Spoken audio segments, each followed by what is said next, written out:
Hey everyone, today is going to be an exciting episode of Top Rope Talk. Possibly bittersweet. It is the season finale. I'm Josh Richter. I'm joined with my co-host and friend as always, Mr. Rigo Garay. Rigo, how are you, sir? Doing good. I'm just a little bummed out that it's the season finale, but we'll see what happens next season. We'll be good.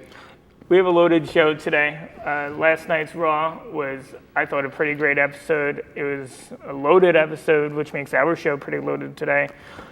You want to run down, or you want to go for some of the biggest stuff? I mean, let's start off with the smaller things and work our way on up.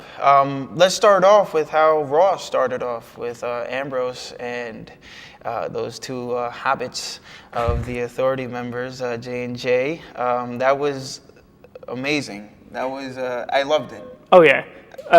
Every second of it. The fact that Ambrose had a hometown crowd with it emanating from Cincinnati certainly lent itself to a larger pop, as obvious. It reminds me of the Hell in a Cell match when he climbed the top of the cell, and then Jamie climbed from like one side, and then he climbed from the other side, and they both just like cornered him, and like it almost seemed like something out of like a pirate movie. All I'm waiting for is like the knife like between their teeth and just like going nowhere. That would have been great if they pulled out a sword fight. Then I really would have stuck. That would be hilarious. Sword fights equal ratings. Yeah, of course.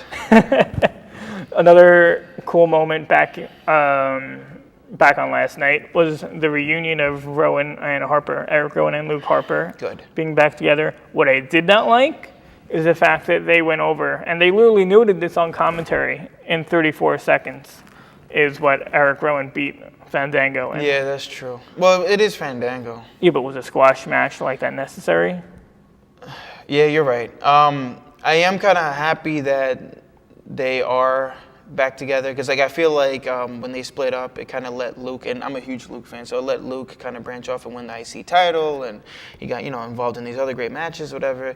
But now that they're back together, they finally get to finish what they started. They never won a tag championship together. Split up, while split up with Bray, they never won. Yeah, they never. And they should. If the only goal that they have is Luke Harper's Intercontinental title run when he was really working in association with the Authority, but I'm happy because I'm a big fan of that psychopath. Another great moment that garnered This Is Awesome chance is Mr. Neville answering John Cena's open challenge. Yes. Yeah, that was great. It was an awesome match. It was amazing. I do have a gripe, though, about it. What's that? So Rusev interfered in the end, and it was a great match. But here's the thing that's wrong with the open challenge. The challenger is not winning it. I mean, you have John Cena facing Rusev in an I Quit match this Sunday at Payback. That's true. Obviously, they need to keep building to it, and as well, as great of a match as it is, and it's a highlight to see, they're not going to take the title off John Cena. No. I mean, if anything, they're using John Cena's stock, I guess, for lack of a better way to put it, to bolster up these talents that he's faced, like Stardust, like Dean Ambrose. Kane wasn't necessary, but Sami Zayn. Exactly. What do you think? I see what you're saying.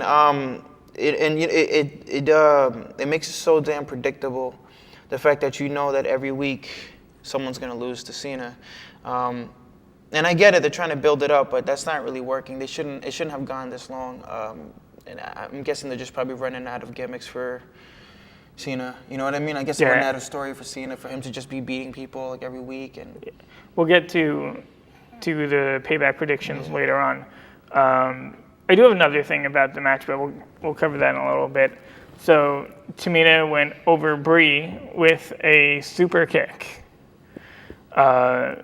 One interesting thing I want to note from it is the fact that Nikki Bella in her entrance was looking over her shoulder, which just showed continuity from last week when they got attacked. Yet it was not noted on the commentary. Yeah. What do you think? No, I mean, can I be perfectly honest with you? Yeah. That's what we're here for. The Bella matches are just starting to bore me a little bit.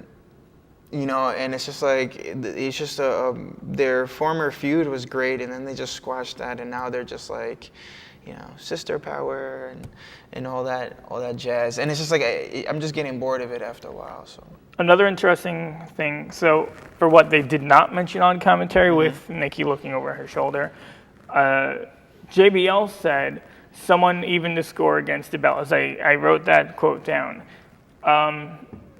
What happened at WrestleMania 31 with AJ Lee and Paige? I guess they didn't even anything. Well, that was all a waste. We all know what happened to AJ. Yeah, well, this Have to be the negative one. So this for me was interesting, and this I don't even know if this would be your WTF moment, or possibly even a close second. Axxi Mania versus Macho Mandow, Damien Sandow's new gimmick. It's an impersonation of the late great Macho Man Randy Savage. So in the match, it started on the Raw pre-show with the two of them in a promo, and then continued on later on in the night with Axxi Mania against quote-unquote Macho Mandow. That match would then be interrupted by the Ascension, and then Mandow, what do you call him? Oh gosh. It results in the two of them joining forces in, I guess, what they want to be the new mega powers. I like the line. I don't remember who said it. It's a new minor powers. Yeah, it's definitely not. I feel like that's like a bad phase that we're going through here. Like I'm just waiting for like someone else to like bring out like a giant snake and then like, start making people like. Start interrupting weddings and stuff like that. You know what I mean? Like just I'm as Hornswoggle started to come out with like a stuffed snake. Yeah. Well, there's a lot of Hornswoggle shenanigans. But I mean, to all that, all I have to say is, that's a big no-no, brother. Because I really do not appreciate people, trying to. I mean, I hate to say it, but sort of like resurrect the dead. In a way. I mean, Axxi Mania as a gimmick has been fun. It's been fun, but not the whole Macho Man thing. That's just freaking But this weird. is just another. Oh no, brother. Not for me. So at one point they rolled the Tough Enough vignettes with the videos of all the contestants. I still need to apply. You haven't applied yet? Yes, I have to still bulk up and start training. And You told our viewers weeks ago. I told, that I would try. I'll probably during the summer. Forget me holding accountability. What about our viewers holding accountability? Right. You guys need to hold him accountable. For those of you who don't know what Tough Enough is, it's pretty much the wrestling version of like American Idol. Like everyone, they all get chosen. It's a reality show, and they all get chosen. And in every single episode, they have to prove who's the best, and they all get eliminated off the island every episode. And off the island. At the end, the winner, gets to be a WWE superstar. Yep, the winner gets. They're going to be choosing, I think, one male and one female, each getting a contract. Josh and I, we've been thinking about applying, and we're going to be a tag team. It's going to be the Top Rope Titans. So look out for us. I'm applying? Yeah, the both of us are. Oh, okay. OWTV Tag Team Champions, I guess. Of course. I guess aside from that, we'll step aside from the Tough Enough. Mr. Garay, you know what time it is? It is the WTF moment of the day. And I hate to say it, but it goes off to Dolph Ziggler. He came out, I understand what his whole theme was. It was, I guess, a whole like Motley Crue type of, but like even though they weren't even in LA, so I don't know why he even did that. But he came out with the denim vest and the bandana and looking all like, something out of like the late 80s or something. But the one thing that really got to me is that he was wearing eyeliner. Dolph Ziggler was wearing eyeliner. He looked like something out of one of the 80s movies, like he was just ready to be an 80s movies villain. Yeah, he looked like one of the girls that should have been dancing in like a Whitesnake music video or something. It was awful. Oh man. So I guess transitioning from that, this is, I guess, something else I want to, I guess, get off my chest, and I want your opinion on it as well. Right. So Rusev, in both his matches against John Cena, kicked out of the Attitude Adjustment, right? As well, Sami Zayn kicked out of the Attitude Adjustment last week, which made Sami look great. Last night, Neville kicked out of the Attitude Adjustment as well. Tamina using the super kick. Dolph Ziggler using a super kick as a signature. Is it devaluing these finishes? I mean, what's the difference between Dolph Ziggler hitting the super kick and Shawn Michaels' super kick, known as Sweet Chin Music, effectively? Wow, that's actually a really good point. Affectionately. I would have never thought about that. That's actually a really good point that you bring up. And you know what? Until today, actually, you're totally right. I just noticed that a lot of these moves are losing its, its thunder, its power. I think it was okay to have Sami Zayn and Neville kick out of Cena's finisher. The only problem is that they're new, and that like for them to already have that type of like status to like kick out of an AA. You know what I mean? Like, I don't, there was bigger, more legendary wrestlers that haven't even kicked out of the AA. And my thing is that it's a finisher. Yeah. You would not see any, and this is not to disregard Sami Zayn or Neville, as they are some of the most talented individuals in the business. Yeah.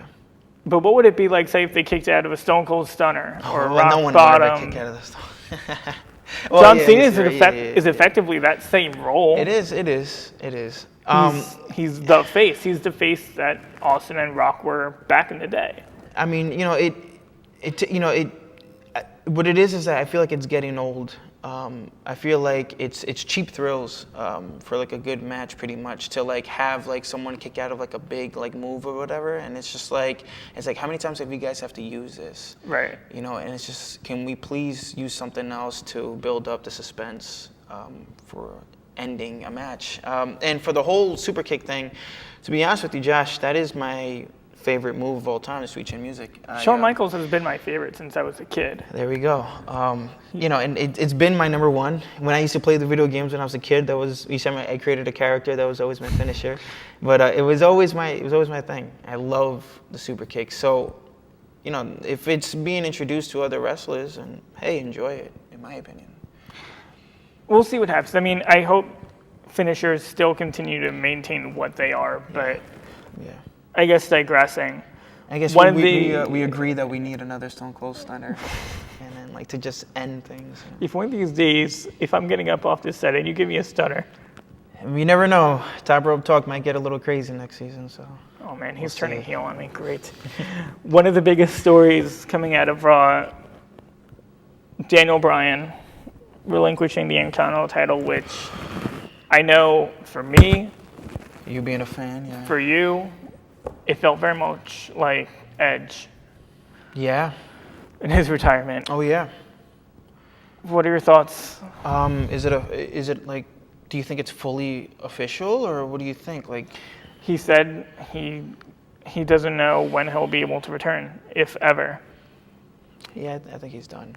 Unfortunately, Daniel Bryan's had a second chance, and I think we have to say, goodbye.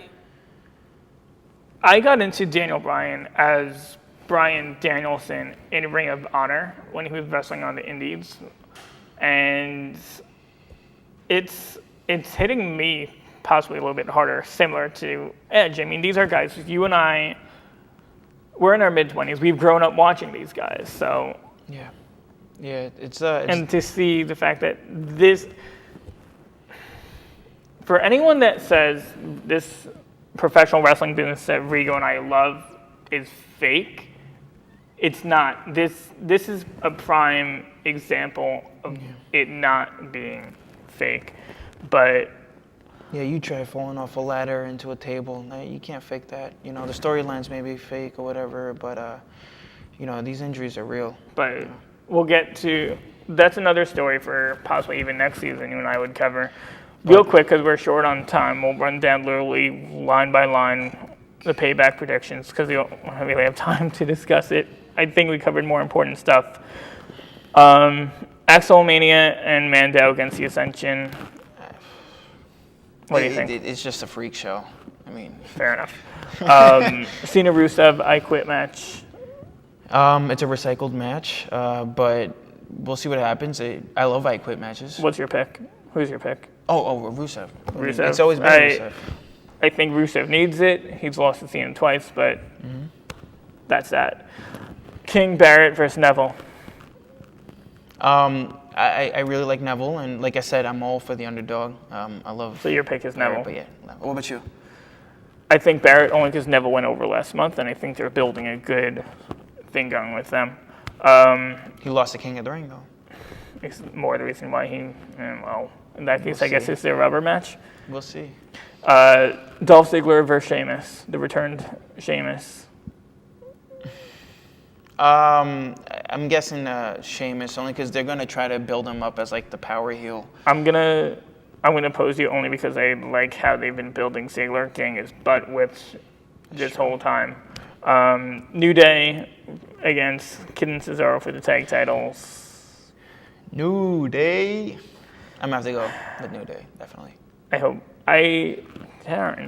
Kid and Cesaro. I want to see them back with the belts. I like what they've done with it, but I'm only saying New Day only because I would love to see New Day versus Rowan and Harper. Fair enough. I would love to see that. Last but not least, Seth Rollins, Roman Reigns, Dean Ambrose, Randy Orton, WWE Heavyweight Championship. Go. The lunatic, my favorite, the new generation Stone Cold Steve Austin, the psychopath. Of course, Dean Ambrose. Without a doubt. I got to go with Seth Rollins. I'm going to make a bold prediction. I think someone's going to turn heel in this match, but that's my bold prediction. Roman has nothing to lose. We'll see. Either way, everyone, thank you so much for joining us on the first season of Top Rope Talk. Rigo, thank you so much. It's a pleasure. You've been a pleasure to work with this season. I know we're going to do more next season.